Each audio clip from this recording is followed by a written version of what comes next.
Hi, everybody. Welcome to season 13 of the Pair of Kings podcast. This week, we sit down with District 36 Councilmember Ossé to talk what it's like to actually function and run a city like this and what we can do to make New York City better. We hope you enjoy the episode, and here's our theme song.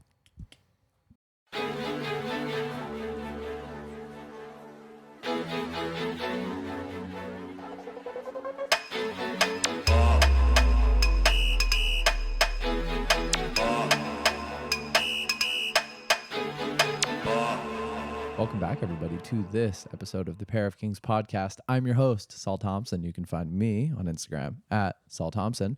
I am joined this week not only by my wonderful co-host. That would be me. I am Michael Smith, and you can find me on Instagram at _Smithstagram, I suppose.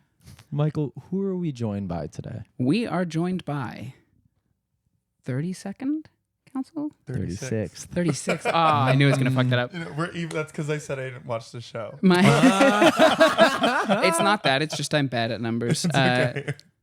36th member of the New York City Council, responsible for a number of very helpful legislations. The reason that you do not have to pay broker's fees, Ossé. Thank you so much for having me on the pod. Yeah, sorry I forgot 2 and 6. No, it's okay. How are you, Chi? How is your we're recording this in July. How is your very hot week going? We're doing weather talk. The most riveting. No, it's good. The weather's insane right It's now, though. fucked. I think it's worth talking about. And also, do you realize how, like, on the weather app, shit's just out of control and they have, like, rain clouds every single day? I just found out that was, well, I heard this on TikTok, so take that with a grain of salt. But that's apparently because of Trump, like, defunding a lot of, like, weather balloons and weather scientists. So, like, the weather that we get on these apps is so inaccurate. So they're like, my God. rain cloud maybe. If we're lucky. Yeah. The ripple effect of things like that is I've been caught in more unpredicted rain than I have expected to than I'm used to in the last like month. Yeah, or it's just like a very humid, sunny day, but you're planning for there to potentially be rain, and you maybe like stay in your house a little too much longer than you need to be. Yeah. Or in the Houston section of the summer where you hide inside for as long as possible. Yeah, it feels that way for sure. Yeah. Horrible. It is the summer. Can we get a fit check? What are you wearing on this very hot July day? Do people stand when they do the fit check? Ooh, you yeah. can. Do Please. they do that? All the time. Everybody does that. Yeah, no one has ever really? not stood. No No. Oh, wait. Okay, wait. But so please I'm just do. gonna say- No, please do. No, I'm going to say. I'll stand in solidarity. We can Yeah, all wait, stand. we could all hold on. Yeah, hold on. Okay, fine. No, you're the weird one out. The shorts are Marnie. Shirt is merch from this musician Saint Levant. And I'm wearing Diesel shoes. Hell yeah. Say, I honestly did not know that Diesel wore shoes. Yeah. I am wearing some striped gold denim. I was wearing my boots earlier, and I was wearing an old, I guess it's not a Henley, but a baseball shirt from BB&N, Buckingham, Brown and Nichols School in Massachusetts. I changed into basically the same shirt, but this one's a ringer tee from Merrill Lynch. This is an 80s ringer tee from a bank. From shout out Merrill Lynch. Banks used Shout to out make Merrill some. Lynch. Banks used to make things. We would like to thank our sponsor of this episode, Merrill Lynch, I wish. for Wait, giving did us. you hear about like those South Korean? There's like South Korean. Are you talking about Stryker? Or is it just- I don't They know. got Raytheon. They have, like, Raytheon. Raytheon and Super like crazy. there's a bunch of other merch for CNN merch too. Yeah. There's a ton of, and I don't, that's not like legally licensed. That's just like Korean law. I think it's IP law doesn't apply in certain areas. Like Raytheon may have the trademark or the copyright in the US, but not necessarily in South Korea. Wow. Same. Well, there's weird stuff like the IP for Fire Festival is being sold right now. Oh really? So if you want to use the name or the imagery, you can buy it.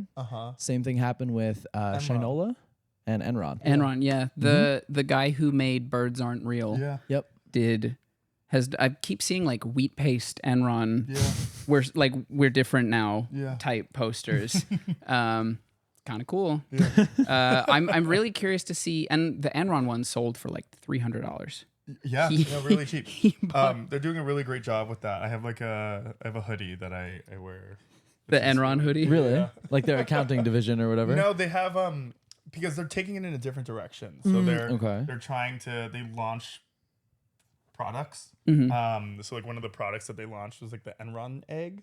Did you hear about that? No. Where Yes. you can get at-home nuclear energy through the Enron egg, all under like the same guise of whatever they're going for. So Yeah. it says Enron nuclear on the hoodie. It's pretty cool. Yeah. They're trying to democratize nuclear energy. They're not actually making nuclear energy, Are they? are they? Are birds real? It's another good question that is still up for debate. They should collab with Dawn dish soap. That'd be quite funny. One of the oil spills. Oh, Yeah. yeah. Yeah. Yeah, I am really interested to see what happens with the Fire Festival IP and like making, like buying that and trying to make a music festival possibly funny. We could do it. And like doing it well. Yeah, and doing it well. No, this time Totally. it's this time. There's like that's a big How gamble. many times can you cry wolf with the Fire Festival Didn't they name? try to bring it back a second time Yep. though? Yes. I think it failed Yep. And again. it failed? Yeah. Did it go on or did it just not get to the actual event? I don't even think think. it even that got far. there. Okay. Yeah. No. Was Ja Rule involved in that one? I don't think so. Oh, that's why. Right. You have to do your fit check. Oh God, yeah. So I decided to completely steal Saul's swag today, and for the first time in many years, I'm wearing blue jeans. These are some '90s made in Japan Levi's that I bought off Grailed for like $100, and then a Kozaburo baby tee. It Shout fits out you normal Kozaburo. style though. To me, that's just a T-shirt.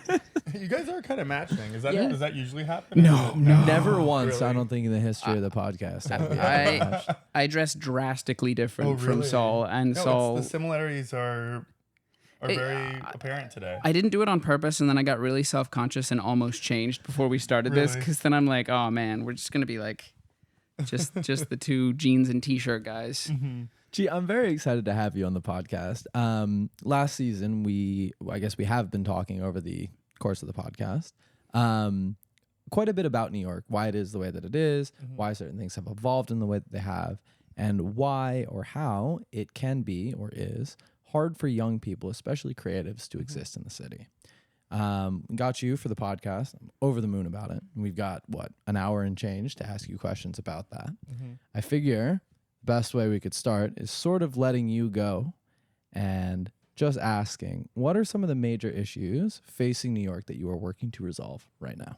I think the number one issue, and it should be so apparent to each and every single one of us, is the rent, right? And the cost of living, housing being the number one issue that has been impacting New Yorkers for as long as anyone has thought of New York, right?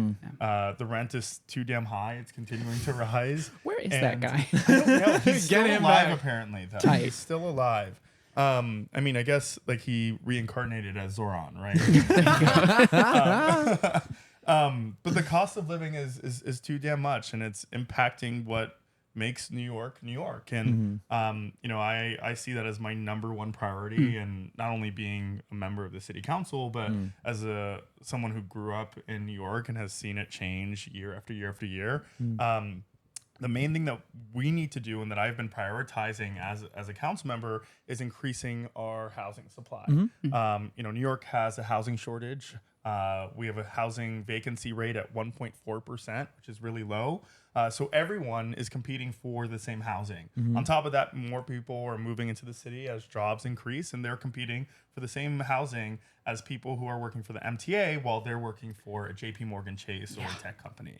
So this is impacting rents across the 5 boroughs, especially in communities like mine, like Bed-Stuy and Crown Heights. And it's my priority to make sure that we're building housing, most especially affordable housing, activating vacant lots, warehouses that are underutilized, so that we could add more space to our city for people to live.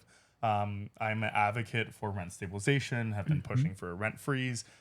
Excited to do that with the next mayor of the city. And I also recently passed a bill, like you mentioned, Saul, that would ban forced broker fees in New York City. Yeah. So housing is most definitely a number one priority for me. The answer to solving our housing crisis is yes and, right?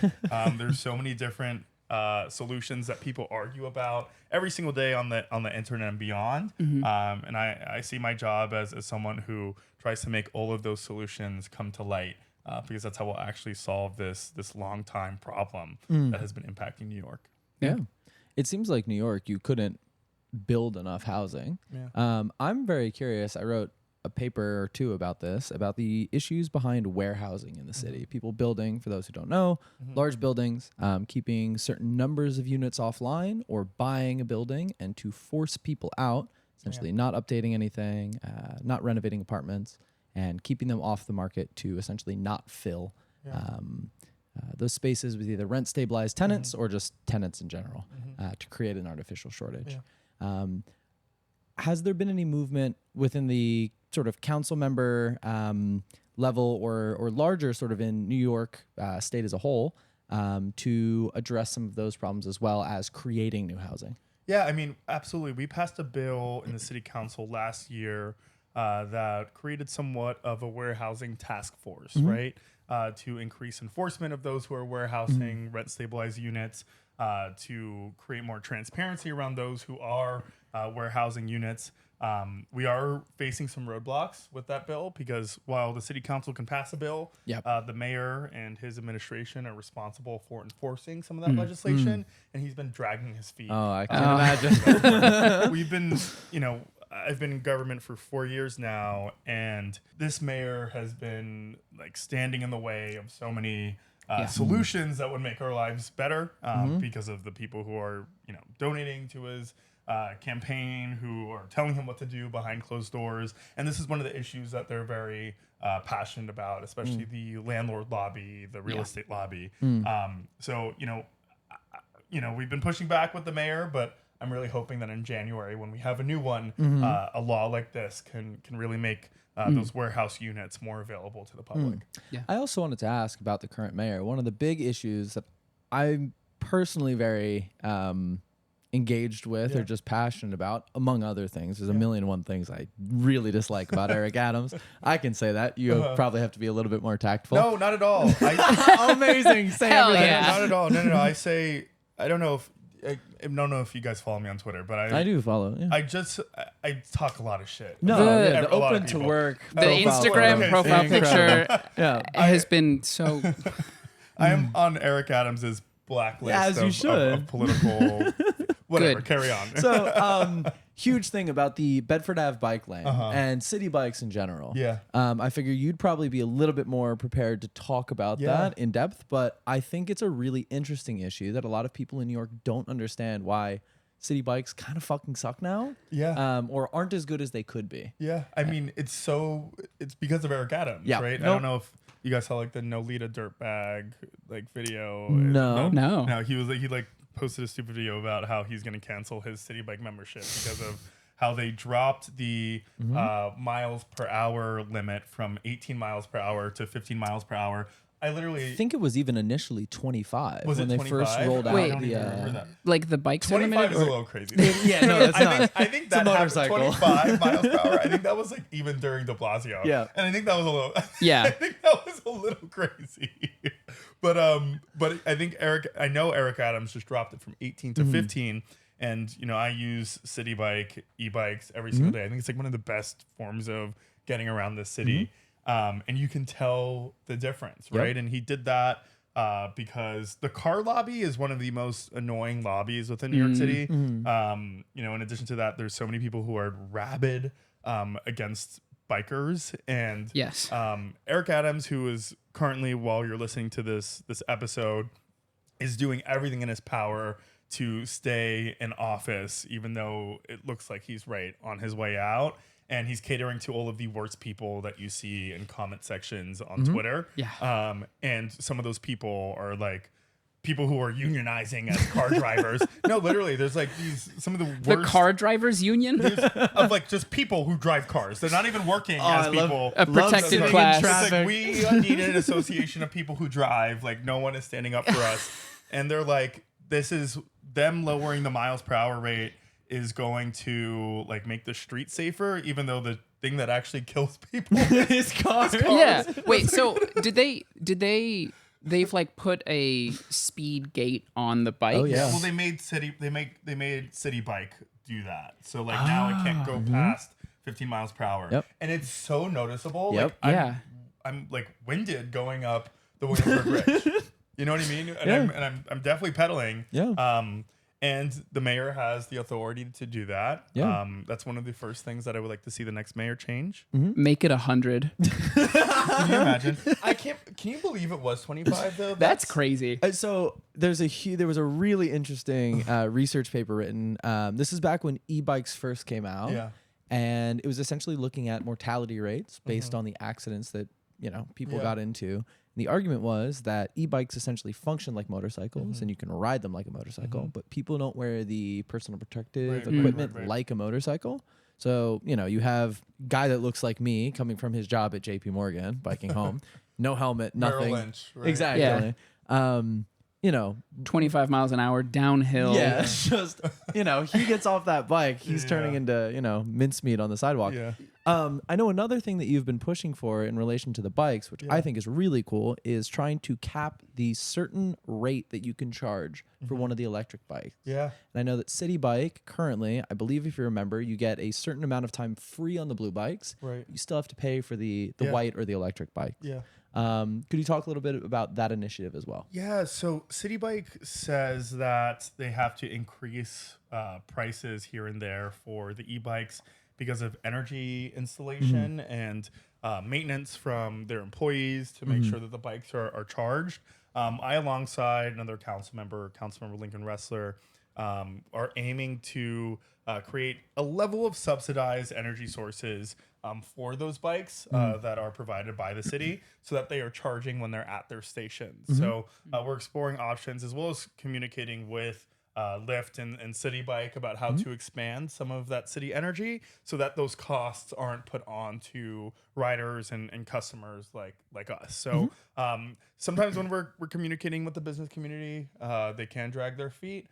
We do have a sizable amount of co-sponsors that are on that bill. Of course, maybe some support from a potential future mayor who would like something like this would be helpful. But that's another thing that we're trying to explore. I think City Bike and I think e-bikes in general, especially when we're seeing our MTA defunded every single year or neglected every single year, is one of the best forms of transportation in the city. Yeah. I use it all the time. I also use it in the winter. I know people think that's like a little crazy. All you gotta do is just gotta bundle up and put like the balaclava on and you're good. But it's so essential to keeping the city moving. Yeah. So I think it's worth that subsidiary amount of energy that could be provided by the city. Yeah. I definitely Very agree. I have so many things I'd love to ask you about. Ask me I will keep anything. going. I'm an open book. Amazing. What is your social security number? I'm like 3, 2, 4. No. Personal cell, address. I know. My address. Never mind. Well, you're his council member now, so Michael might Yeah. need your phone number. Another thing that I think is amazing, and again, I have so many gripes with certain politicians. The fact that Governor Cuomo is even in the race is mind-boggling. The fact that Eric Adams, who has accepted bribe money, Yeah. is in the race. Yeah. Fucking great. Currently the mayor. Yeah. Again, Yes. mind-boggling. You have a candidate and people who want to make actionable change for the majority of New Yorkers. Yeah. Amazing. But one of the things that I think you brought up the MTA is really difficult in the city is there are certain areas of the city that are really hard to access from other sides. I live up in Washington Heights. Getting across 125th Street is difficult. There's the M101, the M125, and the M4, but they are irregular at best. Yeah. Could you speak a little bit to maybe rectifying or addressing some of those transportation deserts or needs in the city? Yeah.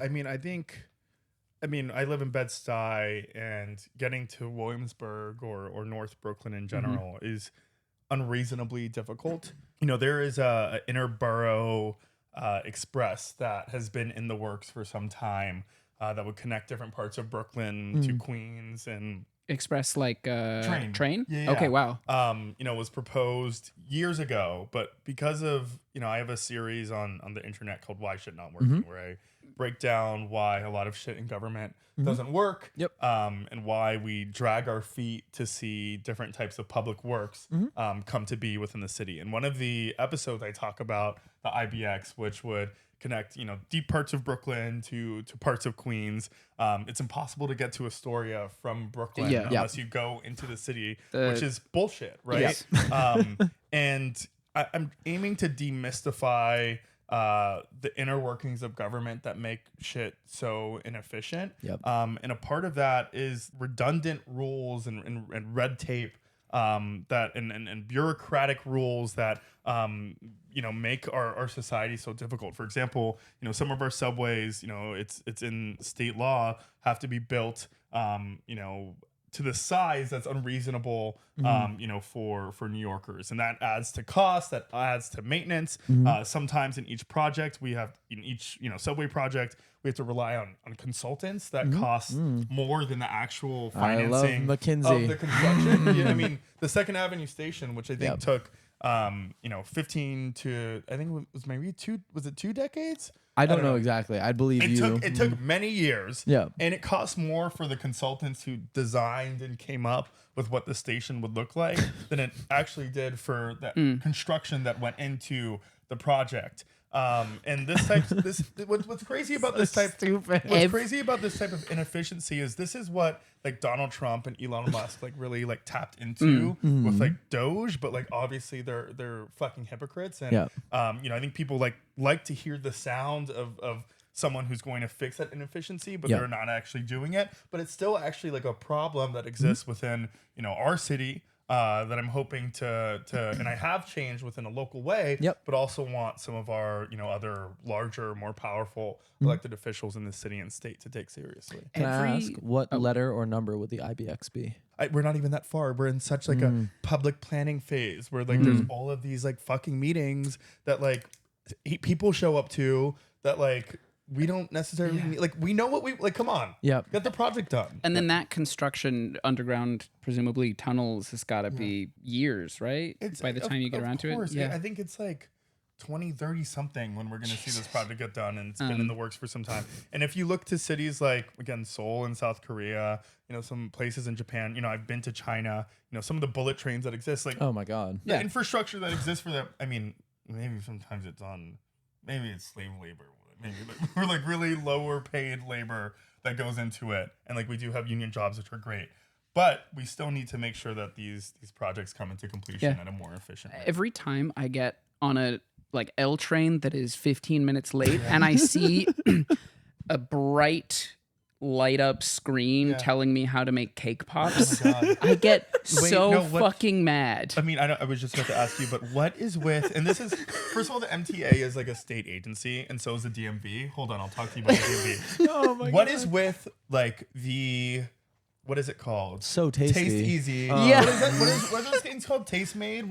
Shit back in the day? What's with the BuzzFeedification of some of our state institutions? Because why are they teaching me how to cook fucking cake pop on the L train? But also, I was waiting at the DMV 4 weeks ago, and while they were calling out the numbers, which is purgatory, like purgatory in real life, they were showing on the street on the screen how to make hot dog squids. On the fucking screen at the DMV. What is with that in state government? Who's making money from that? And written down also, they're oh, okay, so you cut them into eights. Yep. Who?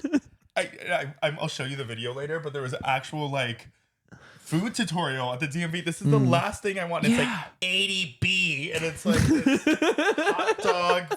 They were bullshit. They were doing one for a month that was an influencer telling you how to wear butter yellow. No, it's still going. It's still going. I still have that one on there. Respectfully, I would like to be the person who gets paid to make that Butter bullshit. yellow. But I hate that. Just wear it as an accessory. Right. Put on a dress.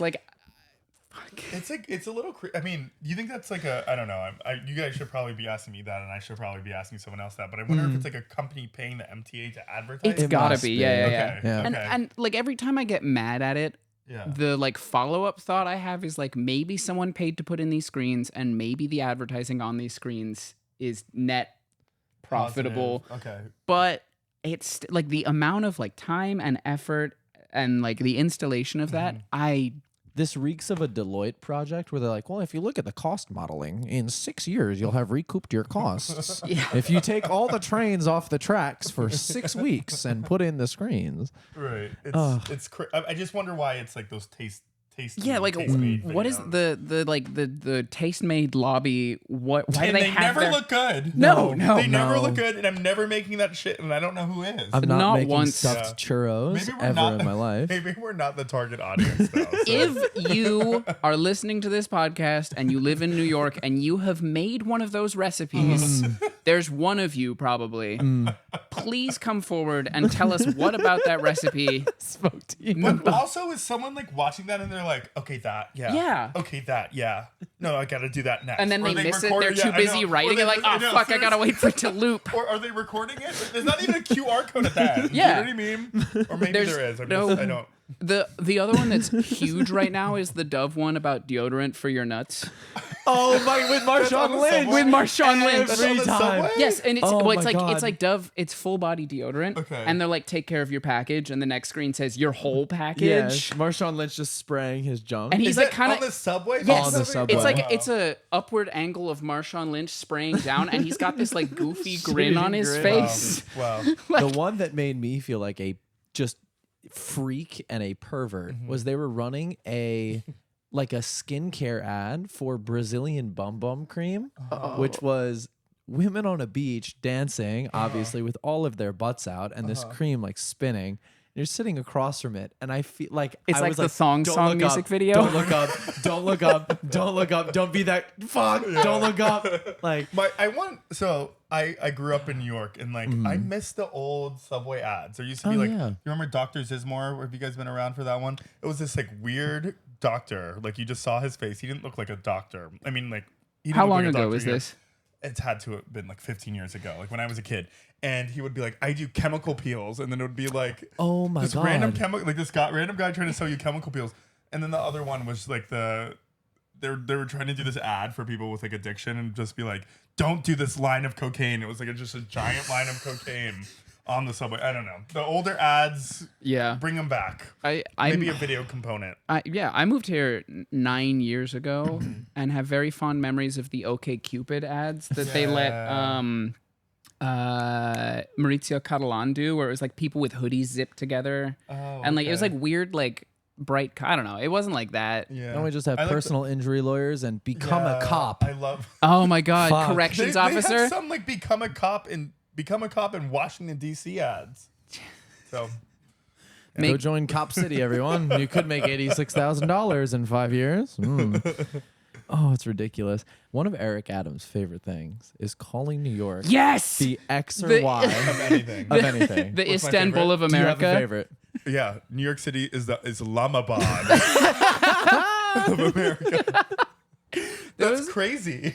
Yeah, The thing is, like, I shit talk Eric Adams all the time. He's made my life difficult. He's made the city difficult. Yeah. He's made my job difficult. He stands in the way of different solutions that would make the city better. But he is an incredibly entertaining man. He is like in the same category as like Donald Trump. They should not have been politicians. They should have been reality TV Comedians, stars. Well, they were. That's true. That's true. Not Eric Adams. not Eric Adams, but Donald. He Yeah. should have. Have you seen Eric Adams like looking for drugs in the room? Oh my What? God! What? You've never seen It's a comedian doing this, right? No, it's Eric Adams looking for. He's doing like a. You need to see this. It's Okay. incredible, and maybe like clip it here. Wait, I'm sorry. But I've seen the bit of he's walking it's not through. a bit. It's him. Could be just a baby doll, but also it could be a place where you can secrete or hide drugs. I swear there was a comedian mocking, and he's like, "Look at this family Maybe a photo. Lift it comedian- up. There's a bullet." It's That's like, Eric Oh no, yeah, Adams. that's Eric Adams. Adams. I remember doing this. oh my God! And he's like, Are you serious? He I goes- was so he goes sure like, this was a "If you look bit. in the baby doll, you can find something as simple as a crack pipe." What? It's Eric Adams. He was fatter back then. but- He really was. Oh my God. Drop the You workout think routine. he was Ozempic or Monjarno or no, Wegovy? it was a workout routine. This was like pre. Fair enough. Someone Ozempic. Someone pointed out in the like supercut video of him saying that New York is the X of America. He seems to match his outfit a little bit to where he's at. Like if you watch the New York is the Dublin of America one, he's wearing like a green Fair Isle totally. sweater. Are you kidding me? Yeah. I mean, because to each one, he's doing like a flag raising, which are like, it's Okay, like a little thing that you. What is the context that he ends up in these places saying? So I think it's somewhere in like Lower Manhattan. Yeah. And it's usually during like an Independence Day of like a certain like country. So like he'll gather like that community and like their elected officials and their leaders and do like a flag raising of that because New York City is such an international city. Right.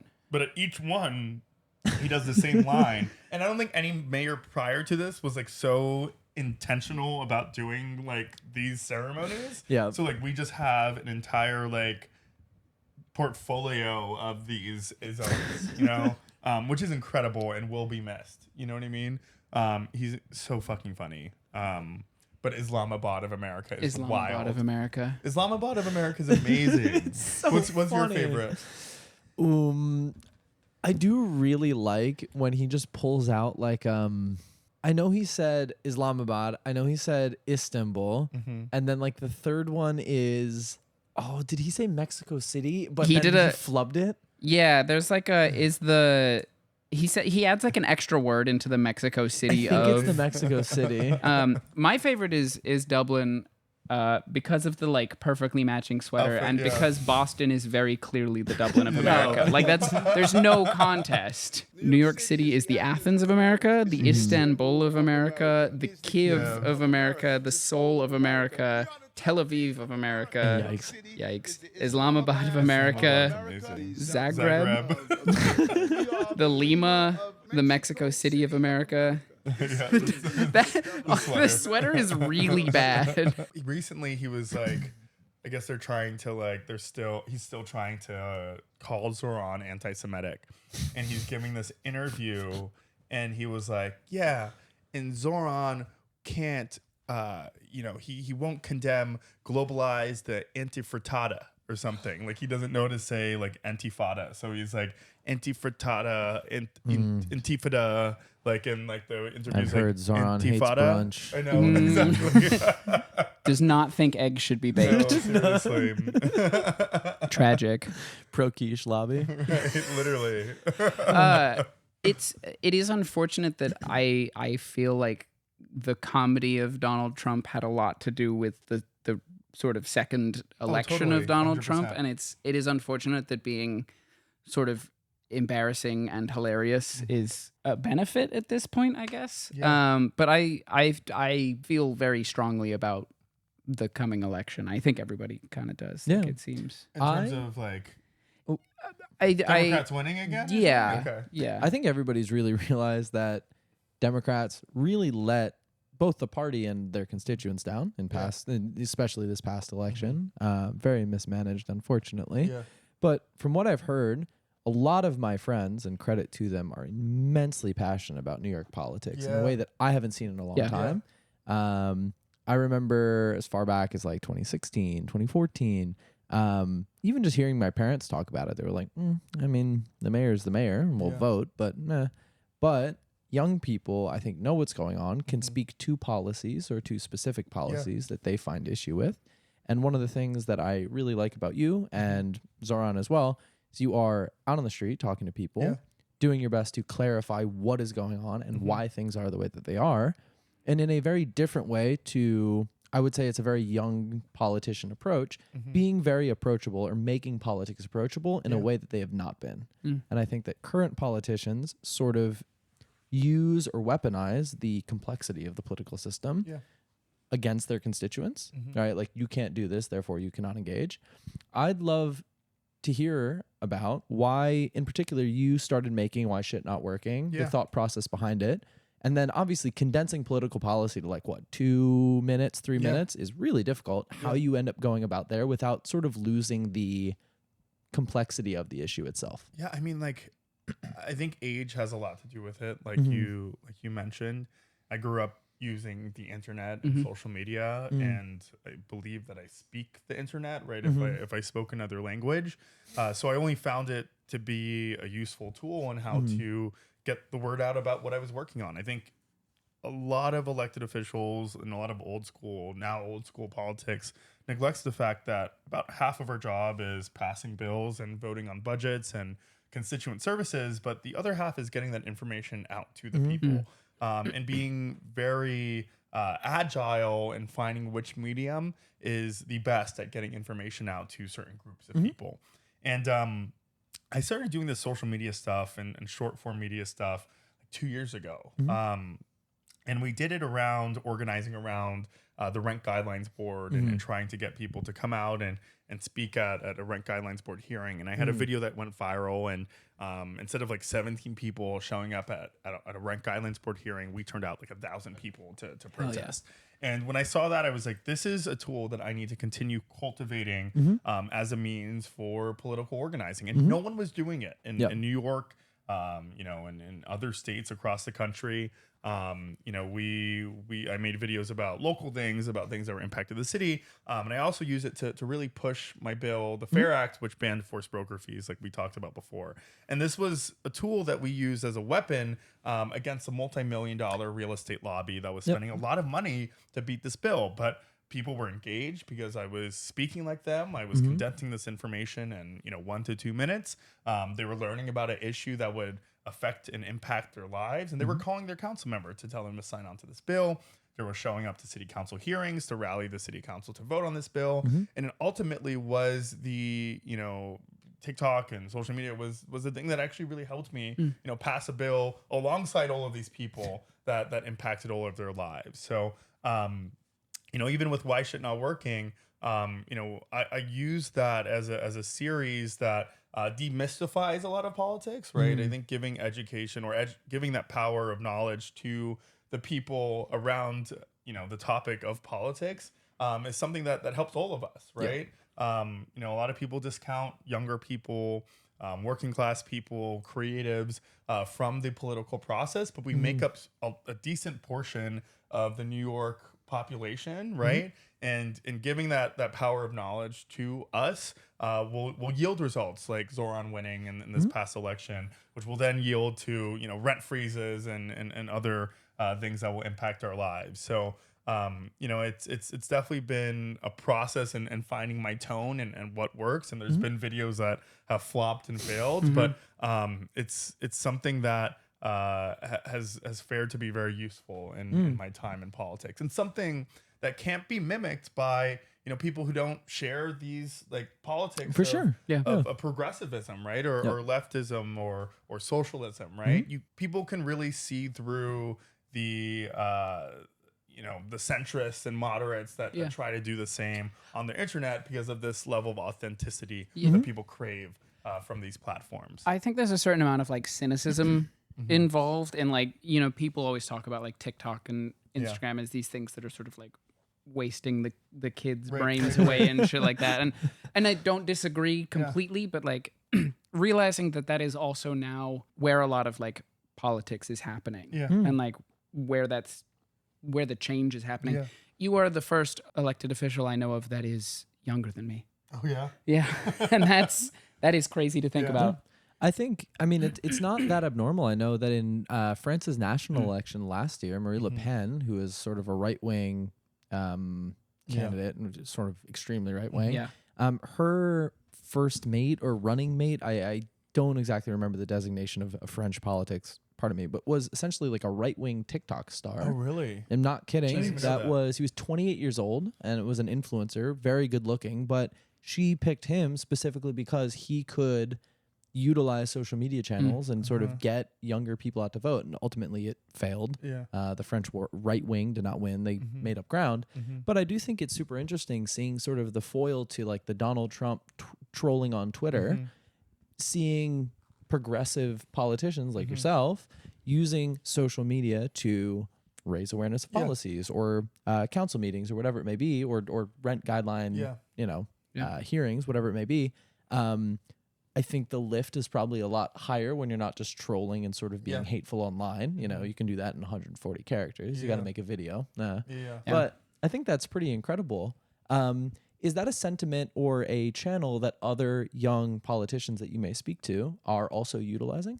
Yeah, absolutely. I think a lot of people, you know, I think Zoran has done it on a more mass level, and you know, are definitely maybe taking him from his playbook. think he's obviously said that he's very inspired by my social media, and I think that was an inspiration that they took into their comm strategy in his mayoral race. And I do see a lot of younger people, or like this new, not even just younger people, but progressives across the country, taking this playbook and definitely should, and hopefully utilizing it as we go into midterms next year and future elections to come. But there's this debate that's like arising on political social media right now about like, all you need is like good social media to win in these races and to win back people's support for Democrats, which is completely missing the point, right? It's also the values. It's also the issues that we're fighting for. This economic populist agenda that people are hungry for. Which Donald Trump and the right was able to win in 2024, but Democrats need to win back on a true level in years to come. And part of that is making sure that the people that we are running are not beholden to different PACs and real estate and Wall Street and APAC, and I think more people are becoming more civically, especially our generation, more civically engaged and aware of those powers that be and who is controlling our elected officials. I was also going to say, I think that especially for young people or anybody online, what gets reaction is usually what makes people angry or super elated. And I think for New Yorkers, we could pull anybody off of the street and ask them what's wrong with the city. They say, trains don't run on time, rent's expensive, city's really expensive. Those are probably the first three that everybody says, right? Being able to articulate to that and sort of connect with people in a very like non-condescending, real way that addresses policy is, I think, what the Democrats kind of lost over the past, you want to post-Obama era kind of, right? Where they sort of took the working class or the young people vote for granted, and then we saw a historic low turnout for Kamala. I think that's a whole box of worms. Right. But I think it's a really good approach to say, no, like these videos matter. These approaches matter. And speaking sort of to people at their level, which, in a non-condescending way is really incredible, and sort of the way that politics should or could be run. Yeah. Absolutely. And I think we'll definitely see everybody and their mother start to do this over the next couple of years. And I'm like still wondering how this will all play out, what the next thing of communication as an elected official will look like or be in the next coming years. Marjorie Taylor Greene going, "Oh, thanks for the rose." Yes, yes. Oh my God. That'd be amazing. Man, I miss her. Not Marjorie Taylor. No. What's her name? Pinky Doll. Pinky Doll. Yeah. Oh wow. I think she's still up there. There are definitely a darkness in her eyes. Yeah, there's a darkness. You can know because it's like it's going on a little too. Yeah, like if you had to do that every day for 2 fucking years. But she's also over that hump of like fame and novelty. Yeah, no. So it's just like she's got the Vegas residency equivalent. Yeah, and it's like it's probably like because a lot of just like people joined that for fun, and now she's just got like the like core pervert audience is probably still around. You're still doing, Yeah. That's so true. It's so she's probably not balling like she was back then. Yeah, definitely not. But still making a living, which is absolutely, impressive. yeah. I think I'd say yes into a camera for an hour every day with like as a with job. Like a curling iron and like popcorn kernels. Like whatever. I know. Oh my God. That's good work if you can get it, Yeah. One of my favorite videos you made that I really want to talk about was about the outdoor dining situation, because I thought that was one of my favorite times to be in New York, was like that post-COVID where they still had the outdoor dining. That's a big car lobby thing, right? Yeah. That's a big car lobby. It's actually, sorry to interrupt you before you continue. No. I've realized that the two biggest issues that impact, maybe up until this point, voting New Yorkers, maybe prior to this past mayoral election, was cars and parking and rats. And this was a combination of both of them that took down the outdoor dining program. Yeah. I just, like, it was so much fun. You could sit outside with your friends for what felt like all day. Yeah. You could see people. It was so nice to run into people. Yeah. And there were so, like cars were not really a thought, right? It felt European in a really wonderful way. This is strange because I feel really positively about that. Yes. And then I see the St. Mark's and Lower East Side outside dining crowd, and I feel really cynical about it. I think you feel cynical because it's only those spaces that have it. I So think it's it's Yeah. that neighborhood, crushed. right? And it's also, I don't know, it's also the like finance bro. Right. This feels like, what is it? What is the fucking TikToks? The people on St. Mark's, like, this feels like a big school, high school or college It is, reunion. the yuppification of it all. Yeah. My point being, what can we do about cars? And I would love to talk about rats, but how the fuck do we address the fact that the city, thanks Robert Moses, was designed for cars, and we can't really get rid of them. Yeah. But how can we adapt? How can we build? How can we legislate around those cars and make the city for people? I mean, I just think making our public transportation system better, right? Showing people that they don't need to rely on cars if they're not, maybe seniors, if they're not, disabled, if, if they're able-bodied and you're able to take the subway and you're going from, Bed-Stuy to Park Slope, take the subway. You know what I mean? And we need to, we in the government, especially our state government, and I think this is why I like congestion pricing, because that money is supposed to go towards improving, our public transportation system. If we had world-class public transportation, then less people would rely on cars. And, instead of, banning cars and,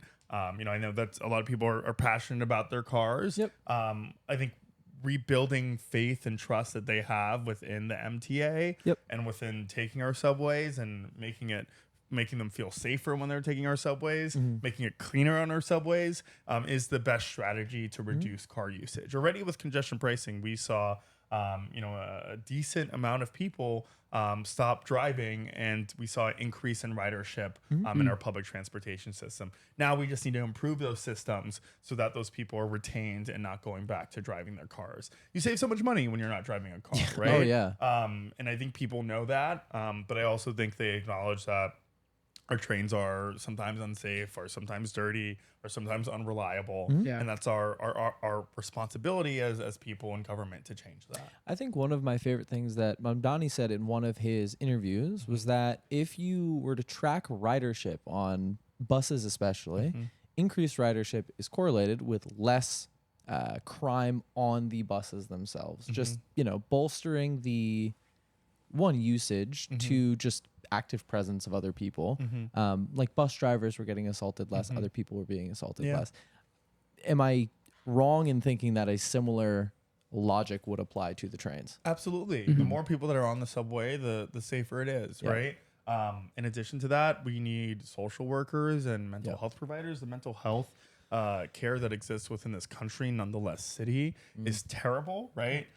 We've seen rampant defunding of our mental health institutions and a seismic increase in police funding as a trade-in, and I think that's been a disadvantage to all of us, right?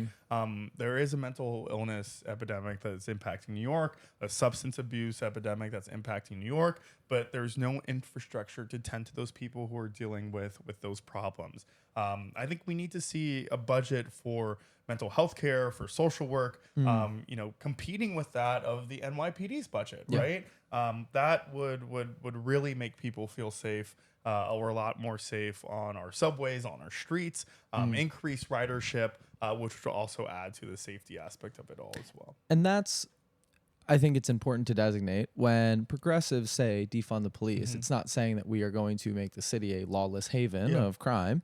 It is saying that those funds would be better allocated in places like social work, mental health, and addressing the issues with professionals who are trained to address certain issues. Yeah, and I represent multiple police precincts, and I've spoken to my police captains, and they've said we don't want to do this. We're not capable of doing some of this work when it comes to dealing with someone who's having a mental breakdown, right?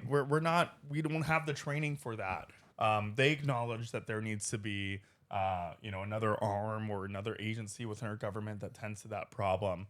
And I totally agree with them, right? And I think that's something that we as progressives have been also speaking about for some time, that there needs to be an additional amount of support to aid those who are dealing with those issues. Yep. I think that's a very important thing to acknowledge because I think the right wing harps on defund the police as, oh, we're just going to go every man for themselves or every woman for themselves. Right. Rather than, no, we'd want professionals taking care Yeah. in an adequate way. And I think, when progressives were saying that, I think it was being said in more of like that, I hate to say it again, but like Doge mindset, right? Sure. Yeah. Like there's a lot of waste in, I don't know if you remember when Eric Adams had that giant, like, tubby, like, robot that was on. Oh my Do you remember that God. Sorry, stupid what? fucking robot? Yeah. Like, we spent money on this, like, automatic robot on our subways that was supposed to, like, do surveillance. Fair evasion, right? And it's like, to do fare evasion. It's like, why are we spending, like, millions of dollars on that? For example, we have NYPD stations in 9 other countries that aren't the United States. That's why we're right? the We have Islamabad. Yeah. We have an NYPD station in Tel Aviv. Like, that's Of course we Crazy. do. That's You know, fucking that's- insane. it's For the what? New York Police Department counterterrorism allegedly. Oh. But these are some of the things that we're talking about when we need to maybe see some reallocation of funds into other programs. Surely, I know that this is kind of true of like the cops, the like fare evasion cops. But Did you like, not know that? So dumb. I've heard of this. Surely the fare evasion robot costs so much more than we ever lose in fares. Like let twice as many people jump and don't buy the $1 million robot, and you'll be net positive. Smells like a Deloitte problem. It does, Yeah, yeah. right? Another It's Deloitte problem. Yeah. That's that robot knows how to make those tasty like where is did the robot? They had decommissioned the robot. okay. How long was that around? Like a year and a half. It was How many of them How many were there? people tried to push them onto the tracks? Yeah, that's the other thing. People were pushing them over. Yeah, as you should. But yeah, I mean, there's a lot of other technology, AI usage, military grade equipment that I think is an extreme waste of money when there are other issues that are impacting our city that make people feel unsafe. Yep. That needs actual professionals to tend to those Yep. problems. I did want to touch on rats. I think one of the best pieces of legislation that's been passed in New York City is the bins. Yeah. That we're not just having trash on every single corner. Yeah. Could you explain, because I really struggle to wrap my head around it, the logic of people who say it's better to just throw trash in the corners rather than put it in a bin? The issue behind that is the same people who hate rats and hate like bikes and bike lanes and stuff are the same people who are they're part of the same problem. People don't want to give up their parking spots so those bins can't exist. I remember when I was shooting a video around those like city bins, like the new bins they're only on the Upper West Side right now. Got them in my neighborhood. You have them Up in Washington Yes, Heights. that's right. Yep. In Washington Heights. That like actually containerized trash, like cities like Barcelona, and other parts of the world. People don't want those because they'll take up parking spots, and we have limited space within New York City. But if we leave food out for rats to eat and to populate, right? If we reduce the amount of access that they have to food and water by containerizing that trash, we'll see a reduction in rats. But people don't want to lose their parking spaces. So there's like this cycle of some of the most difficult people that you've ever. What do they propose an alternative? Is there like something they think that should be done? I last time like I was on the street like shooting this video and someone like stopped me. What are you doing?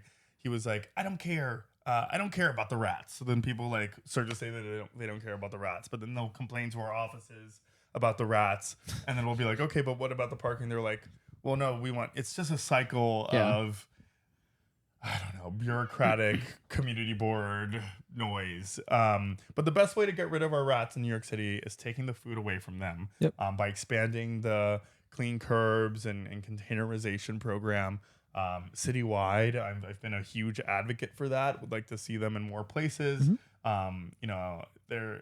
I think it's one of the best things that we've seen the city do in a couple of years. It's amazing. Yeah. Saul, I will warn you now that you're moving onto this street. It's No, there's rats everywhere. we live on literal rat heaven. Yeah, this is Sweet. this is a Yep. this is Yeah. a high road. No, my yeah. dog that is trained to kill rats will God. love to be here, and I will not let him go after the New York City rats. That's crazy that you got him. He's pre-trained? Dachshund. It's just Oh, like well, in his it's brain. Yeah. brain, Yeah. They trained from birth. Oh wow. we have trash bins outside, but each one of them has a corner chewed out of it. It's so. I mean, it's like, well, what do we think is gonna happen, right? Rats are they love the city. They are our mirror species. As long as we are around and live in the way that we do, they will live and be right by us. Yeah. What are you gonna do? We've spoken a few Containerize times. our trash. Yeah. Just cut it off. Yeah. We've spoken a few times on this podcast about the like COVID super rats. Oh yeah. Oh yeah. That do we know where we're at with that? No, Are they but still? They've only gotten have bigger. They been that big? They're Have working you at seen big Deloitte. ones? I don't know if it's like just a funny theory people Yeah. tossed around, or if it's like, you know, like people like hadn't been outside for so long think they people were a forgot little how cuckoo. big Yeah, the I think rats people were a were, and they little were like, they're cuckoo. super rats. I actually, this happened to me for the first time in my 27 years of living in the city. Like, stepped on one, like a running live one, in Greenpoint the other day, and it squealed, and like I just like distinctly remember how it felt under my foot, and its wriggle like under my foot, and sorry, but like I can't get it out of my. It happened like 2 months ago, and I can't believe it was the first time that it happened, and it was terrible. It was terrible. How was meeting Cuomo in person? Oh, he's on today.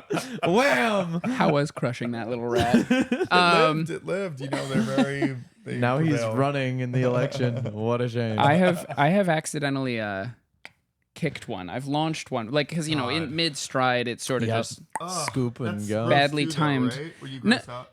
it was not as bad, I think, as feeling its body under my shoe. Yeah. But And like its yeah. muscles, like is you're very, like- is Cuomo running in the race Yeah. How? He's just entering. announced this past week. Yeah.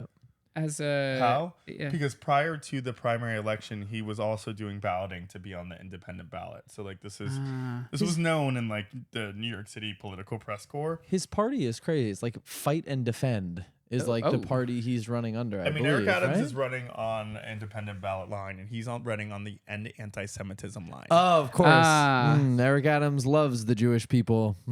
Wait, so is it gonna come down to like Adams, Cuomo, Mamdani, or Yeah, I think Mamdani has he's polling very Yeah. high, and New York is a blue city, you know, and people.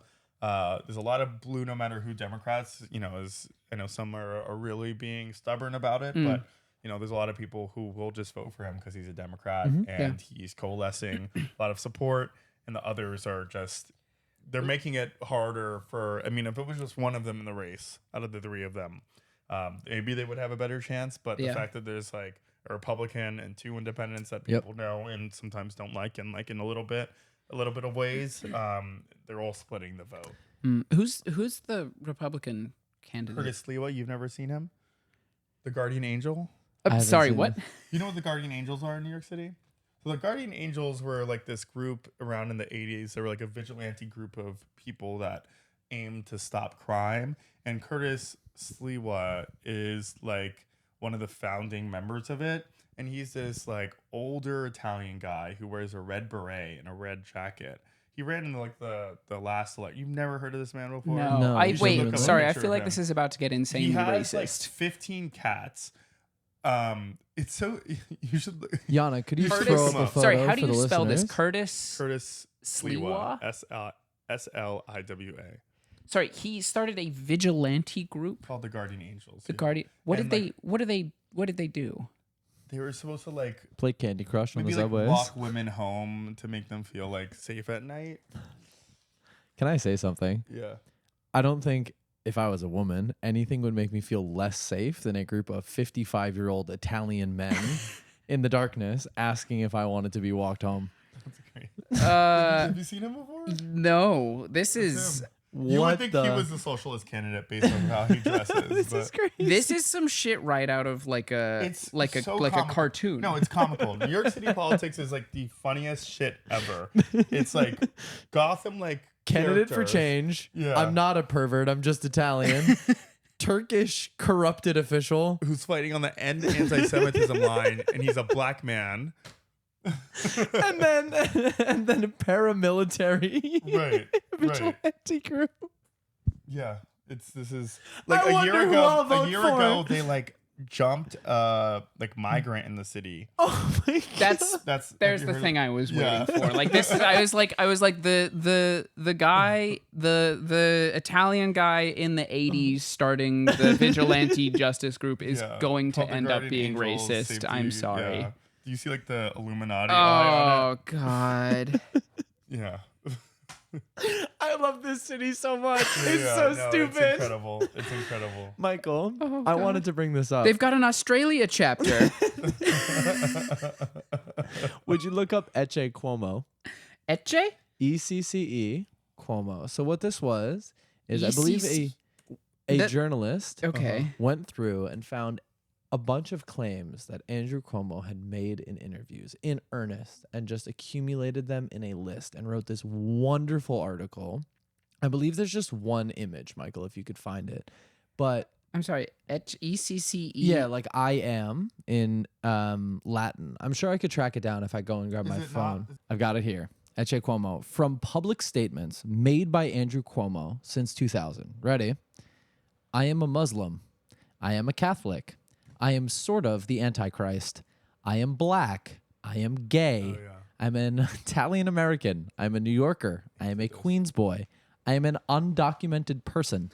I am a I've middle often class guy. said that Andrew Cuomo is the undocumented person of New York. He said this on TV. Yeah. I am humbled. I am the government. I am a fighter. I am capable of anything. I am a cool dude in a loose mood. I am Sonny Corleone. I am disabled. And then my favorite, I am a woman seeking control of her body. Yeah. Oh, are you? He Oh, said this on Fox News or something. Yeah. what is the metaphor? I mean, it's the same question I have for Saying, Eric like, Adams. I am all of you or something. Like I am. I'm not I a am new. Like I am all of you and you are me. Type of thing. Like hive mind. I'm not a pervert. I'm just Italian. Exactly. But yeah, that's my Curtis. fucking goodness. Curtis Republican Lewa. race. And he said, and they're all like fighting. So Eric Adams, Andrew Cuomo, and Curtis Lewa are fighting right now because they're like, "You drop out now. You drop out." And Curtis just said, "The only way I'm gonna drop out is if I die." That's kind of hard. I'm not gonna lie. in the beret. He's also wait, how the hell? He's got 5 spouses Yeah. listed on his Wikipedia Oh my page. God. His recent spouse is like 20 years or 30 years younger than him.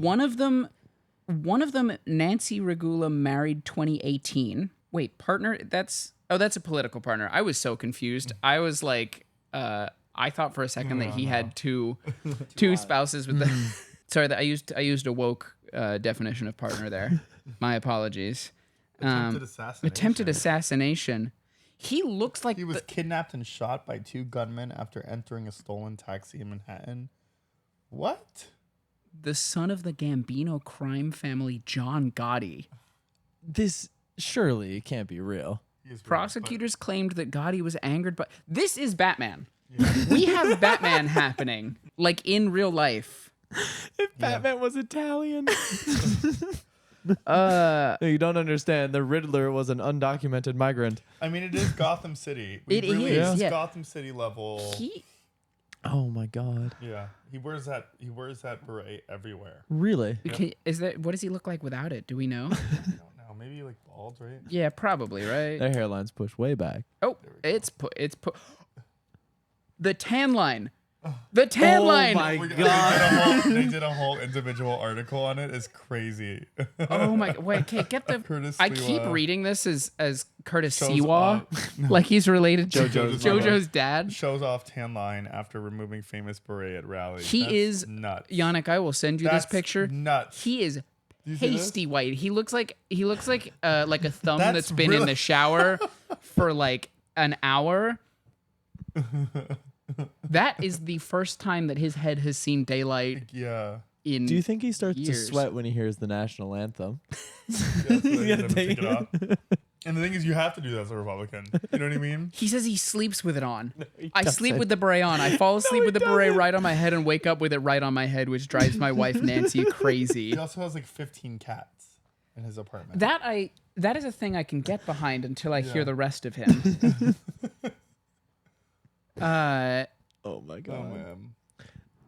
Gee, very Yes. important question. Yes. For those living in New York, even those not living in New York, who want to be engaged, make their cities a better place. How can you do it? How can you engage? How can you stay included within your community. Yeah, listen, everyone pays attention to who our president is, maybe who's in Congress. I say if you care about one election, you can only have the capacity to care about one election or one type of government within your life. It's local government, right? I think it's how we see the most amount of change and can be a part of the most amount of change within our towns, cities, communities. Make sure you're voting in these local elections. Make sure you're calling your local representatives. Make sure you're going to your community board meetings, right? I learned so much through who represents us on a local level, who affects the changes that we see on a local level. And our voices can really be part of that change. It sounds so corny, but like, I think this is the time to be cringe and corny when it comes to democracy, given everything that's going on. You know, people say they don't care about politics, but the people who do are those who are, you know, charging them rent every single month. So pay attention to what's happening around you. Stop being oblivious, right? Especially being in New York City, there's so much shit that's going on. You may move here for one reason or another, but tap in and pay attention and get to know your neighbors. Yeah. It's a very good way to not gentrify a neighborhood is to actively work to not destroy your neighborhood. Very interesting. Your gentrification card fades when you are tapped in on a local level. Very important. Okay, so we have one segment left, just called Song of the Week. Okay. Seeing that this is the first episode we have recorded for the new season, Yeah. it is the 13th season. Yeah. Your song will be up first. Okay. What song would you like to add to the playlist? I wonder if this is. I don't know if he's cringe or not yet, but It's the time to be cringe. Yeah. I guess I just said that, right? Yeah. It's Two Hollis Flash. Hell yeah. I think you might be the first guest to put a Two Hollis song on the playlist. Yeah. That's pretty Is amazing. it Two Hollis, not Two Hollis? Two Hollis. I think it is. Too holistic. Two Hollis. That's it's short for. I think you're right. Two Hollis. Yeah, it's too hollis. Yeah. I don't know what I'm going with. What have I feel like a lot of what I've been listening to has been screamy. We're going with All Hail by Prostitute. Okay. Is that Screamo? What is it? It's got a lot of they're yelling for sure. Oh, yeah. Okay. Yeah. Really fucking good. I am going to add. I have been listening to actually quite a bit of Old Young Thug. I am adding You the World off of, what is that? Like the 1017 mixtape, 1017-3. Oh, that's some deep cut. I'm not even on. Yeah. It's really good. Bailey played it on his party bus, and it hit me like someone punching me in the side of the head. I was like, oh, this song. It's a really good Oh song. wow. Saul and I found out that no human can resist a party bus. The most awkward, non-party. Yeah. Like, Still loves the party bus. Still, Yeah. like you put Really? you Disco put, lights and a I stripper pole. love a party Yeah. bus. yeah. The first Where like were you on a party bus for? Our Sorry. friend's birthday. Okay. he really wanted to go to this sandwich place, It was really good. but it's in Bay Ridge. no, Sheepshead Bay. Party bus for us, like a restaurant or for that's. Yeah. Well, so he wanted to go to it, but it's in Sheepshead Bay. It is 40 minutes away. Getting 30 people to Uber out there is going to cost like fucking $1,000, Yeah. whatever. And he crunched the numbers, and the cheapest way to move 30 people Was a party bus. was a party bus. Was it fun at the sandwich place? Or were Oh they my god, so serving much alcohol? fun. Well, we yeah. got a bottle of Moe at wow. a $8 sandwich spot. Yeah, it's a roast beef sandwich shop. Rock and Roaster. Rock and Roasters? Yes, That's Rock and amazing. Roasters. That's so iconic. But They have Moe That there. is They have Moe iconic, on the menu. No, of course they do, honestly. There used to be Rolling Roosters, right? Yeah. They used to have Is it roosters or roasters? Roosters? Roasters. No. Rolling Roosters. Is it? Oh, you're probably correct. But they still have, and this is also like very vintage New York. Used to be like commercials. The Rolling Roosters commercials were amazing. It's roaster. Is it? It's roaster. Rollin' Roaster out in Sheepshead Bay. Oh yeah. wow, then you are right. They used to have commercials though. You look up their, but it said Rollin'. I guess you're right. Pull them up. But they used to have these commercials playing. Oh my fucking god! Yeah, they did. They haven't changed that logo. No. And they don't. I don't think they've changed the food or the inside or Okay, anything. there's nothing to change about the food. No. For the record. Amazing. That's amazing. We bought a $60 bottle of champagne and a That's $10 so good. shirt. Was it fun? Was it Yeah, good? it was the so most much fun I've and ever had. so good. Yeah. That's like, and did you hang out there for like a little bit? We were there Yeah. for like an hour and a half. Oh, wow. Yeah. I mean, there was 30 Party of bus us. And, back? Yeah. Party bus to Dave and Buster's at Atlantic Terminal. That's so fun. Yeah. Yeah. And I think. sorry. No, go ahead. It was like, as far as doing that much stuff, it was like the cheapest, I think, a birthday Type of party birthday could can be. be. Yeah. I have a very New York specific question Yeah. for you. What is Celino and Barnes's number in your head?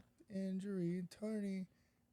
800-888-8888. To me, is 800-621-2020, which was the OG number. Is it? Yeah, Uh-huh. I listened to They it. did 888. It was 888, and now it's Okay. just Celino, and it's like 888 No, million. that drama. Did you hear about the play that came out? The Sorry, play? what? Oh, about Celino and Yeah. Barnes?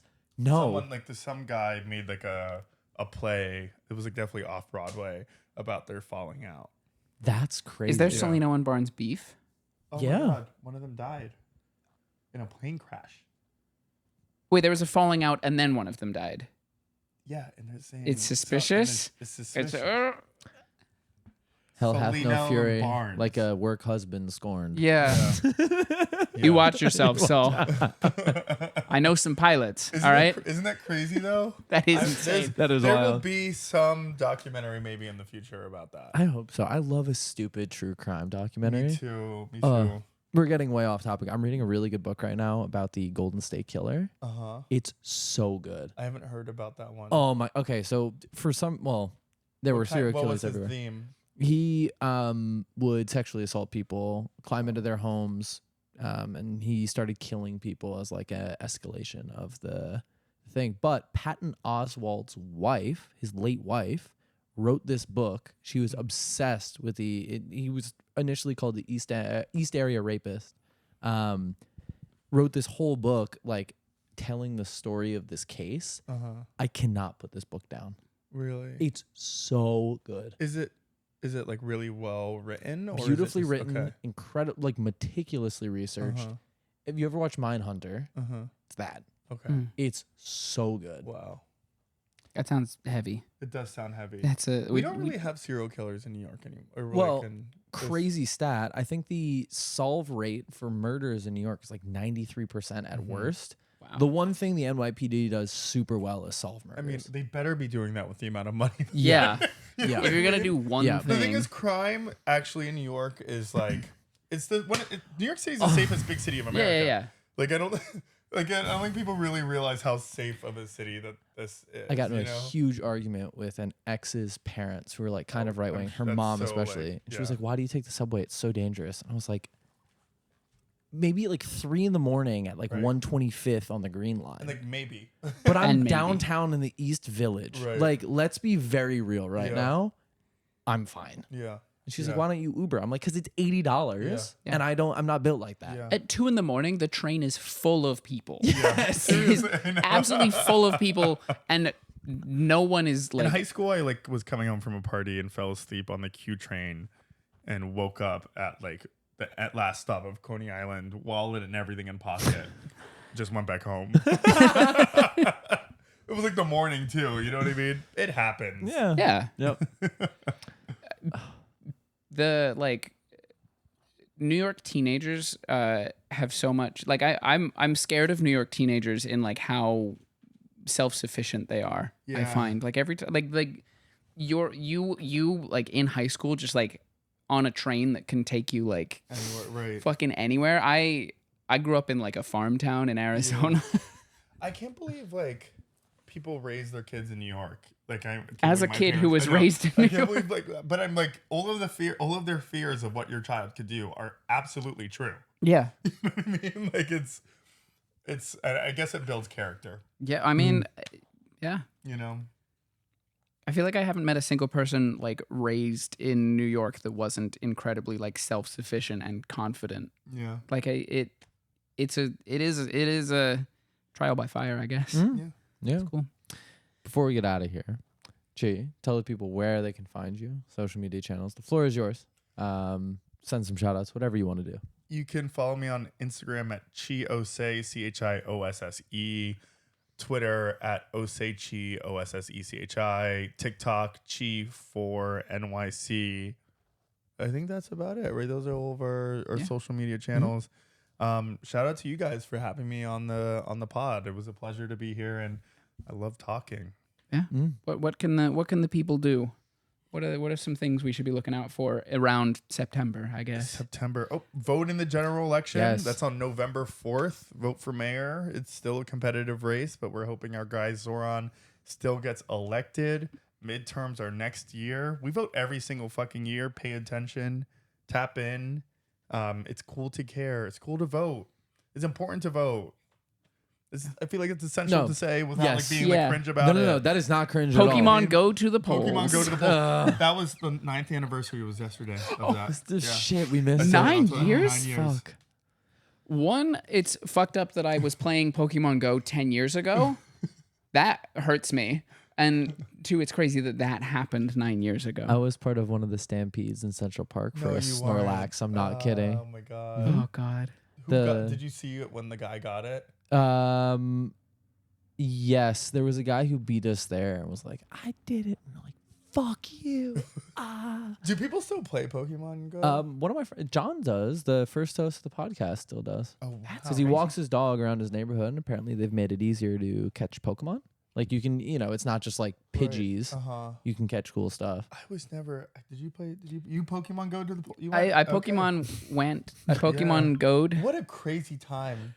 Insane. Like if none of that happened, so many things would have been different. Yep. So That was 1 a.m, me running through Central Park, being like, "This is a good idea." That I am in a dark area. There's an Articuno nearby.